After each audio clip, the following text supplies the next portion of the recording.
દોસ્તો, રામનાથપરાના મંદિરે આવી છું દર્શન કરવા.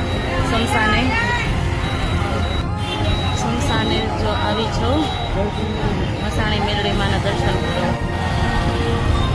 જોવા કેટલું દર મંગળવારે પબ્લિક હોય છે. શમશાને મેલડીમાંના મંદિરે દર્શન કરવા બધા આવે છે. લોકો વિચાર કરતા હશે અલગ અલગ કે કેમ શમશાને જતા હશે દર્શન કરવા, અને આ શમશાનવાળા મેળવીમાં બેઠા છે ને એટલે બધા એને આસ્થા છે, વિશ્વાસ છે ઘણા લોકોને, તો મજા આવે છે દર્શન કરવા.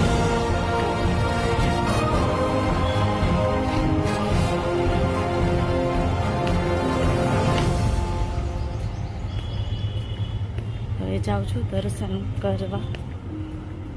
રાતે આવીને તો બહુ મોટી લાઈન હોય છે એટલે અમે છે ને અત્યારે આવીએ છીએ. અહીંયા ઇલેક્ટ્રિકમાં બાળે છે.